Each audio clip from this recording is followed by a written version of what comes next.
I'm going to talk about success and creativity, achieving success through creativity. Let me start by asking you this question. What's the relationship between creativity and success? For me, it's simple. To achieve success, you have to work hard. You all agree with me. However, to kickstart success, you have to be creative. And this is very important.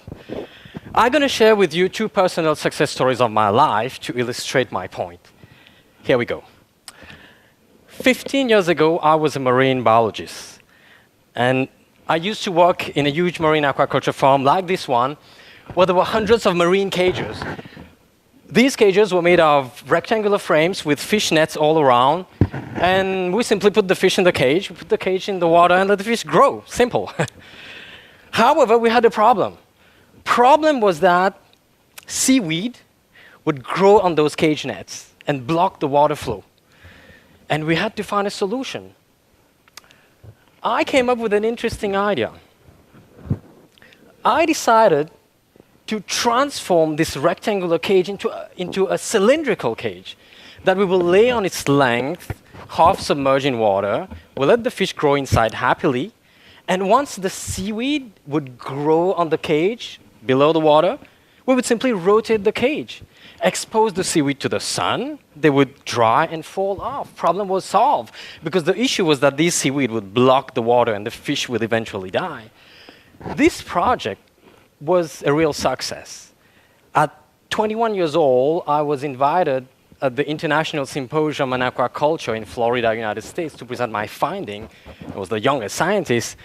And I don't think that I would have been that creative at this age. I mean, I don't think that I would have been that successful at this age if I hadn't been creative. Bottom line, creativity really kickstart success. Now, if you're not yet convinced, I have another story for you. A bit different, a bit more recent. 7 years ago, I decided to become a lawyer. You know, in Quebec, it's too cold to be a marine biologist at -40 outside. Just imagine. And I remember when I was a law student, I had so much to read. And I would forget about everything the next day because it was too much, except for some scribbles in my notes. You know, I had this tendency of scribbling down my notes instead of writing them down. I had this artistic mind. And thanks to these scribbles, I was able to remember most of my legal concepts for exams, and I passed. And one day I thought, if I can scribble legal concepts on a piece of paper, why not draw those concepts on canvas? Well, that's how legal art was created. I created legal art. Legal art is simply art inspired by legal concepts. Well, let me show you a few examples because it sounds a bit crazy. I do paint legal concept. This is one of my paintings. Transystemia is kind of a complex name, but it simply shows that different legal systems. This painting shows that law is a game of power, and that different legal systems can exist on the same legal plane and the same playing card.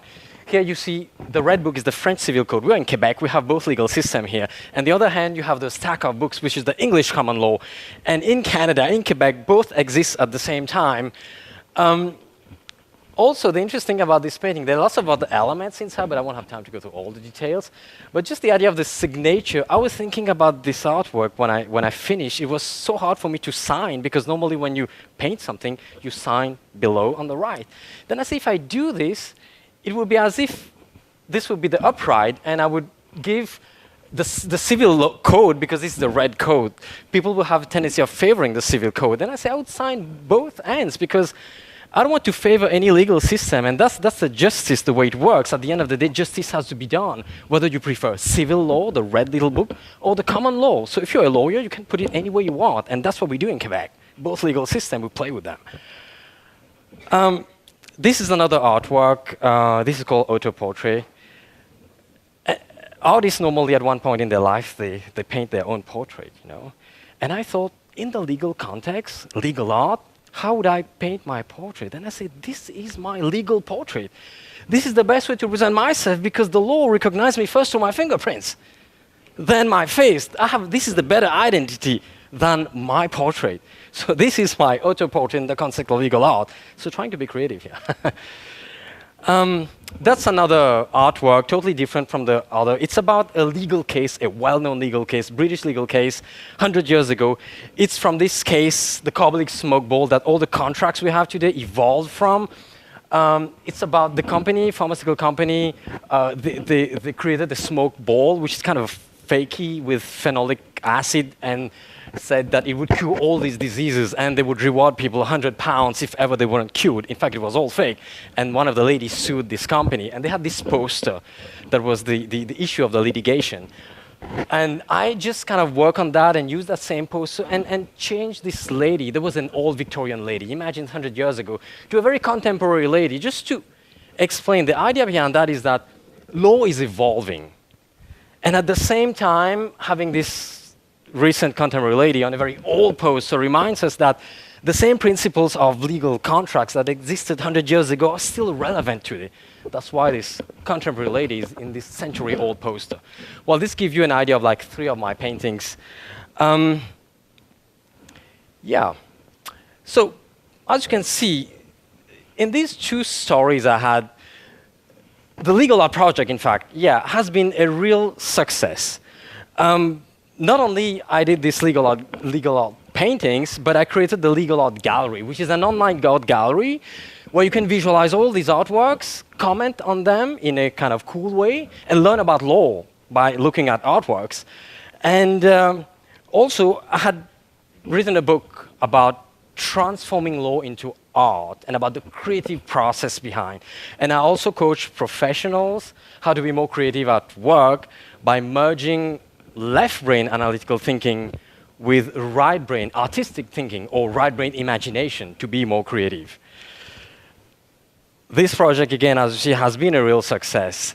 And not only this one, but the marine cage also. And for me, thanks to one element for these 2 projects. It's, anybody guess? It's creativity, obviously. I mean, for me. But you know what? I'm not here today simply to tell you that creativity is important for success, because you've probably heard about that before. I'm here to tell you something else. I'm here to share my secret how to be creatively successful. And my secret is analogical thinking. Yes. Analogical thinking, for me, is about connecting things that at first sight seem to have nothing in common and come up with something new. Like connecting law and art. There's nothing in common, and come up with legal art. Or connecting marine biology and plastic pipes to come up with a new cage prototype in a scientific experiment. Why plastic pipe? Because the idea of the cylindrical cage that I showed you before came up in my mind one day while I was having fun crafting with plastic pipe. And this has nothing to do with my job. That's how the idea came from. All this might sound a bit crazy, analogical thinking, but I'm not the only one using analogical thinking to be creative. Steve Jobs would connect calligraphy to computing to create beautiful typography for the first Mac. Gaudi, the famous architect, would study nature and biological structures to build architectural marvels. Shakespeare would not only use analogies, but metaphor in enriching his own writings. And I mean, the analogical thinking is the essence for me. And analogical thinking is everywhere.